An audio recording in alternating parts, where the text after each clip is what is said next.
ఊహించని అద్భుతాన్ని చూసిన క్షణం, నన్ను నేను మర్చిపోయే స్థాయికి నన్ను నడిపించిన ఓ ప్రకృతి ప్రేమ. తన శబ్దంతో కాక తన తడితో మాటలాడింది. ఈ ప్రేమకి మాటలుండవు అనిపించింది. అదే జలపాతం. ప్రకృతి ప్రేమలో విరబూసే ఒక జీవ శబ్దం. ప్రకృతిలో ప్రతి జలకణం ఏదో ఒక దిశగా పరిగెత్తుతుంది. కానీ జలపాతం మాత్రమే ఎత్తు నుంచి కింద పడిన అందాన్ని, శక్తిని, ఆనందాన్ని అందిస్తుంది.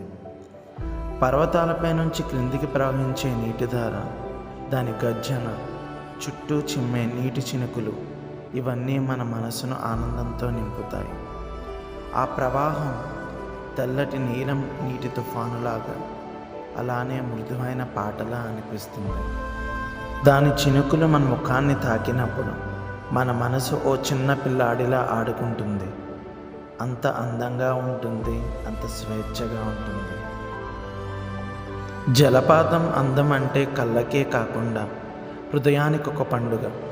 అది కేవలం నీరు కాదు, అది ప్రవాహం అవుతున్న కవిత, అది పడిపోతున్న సంగీతం, అది ప్రకృతికి లిఖితమైన ప్రేమలేఖ. ఆ చుట్టూ ఉన్న పొడి గాలిలోని తడి, ఆ నీటి రేణువుల్లో తలుకులాడే సూర్యకిరణాలు, ఇవన్నీ కలిసిపోతే ఒక స్వర్గ సౌందర్యమే. ఆ చప్పుళ్ళు ఓ శాంతియుత మంత్రంలా అనిపిస్తాయి.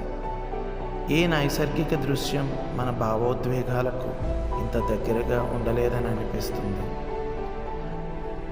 మనిషి చేయలేని కళను ప్రకృతి ఇలా అలవరించినప్పుడు మనం కేవలం చూడాల్సిందే, ప్రేమించాల్సిందే.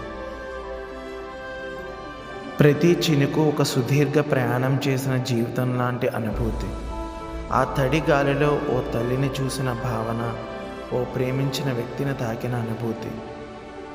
ఒక పొడమి నుంచి మరో పొడమికి ప్రయాణిస్తున్న తల్లి ప్రేమల ఆ జలపాతం పరుగులు తీస్తుంది.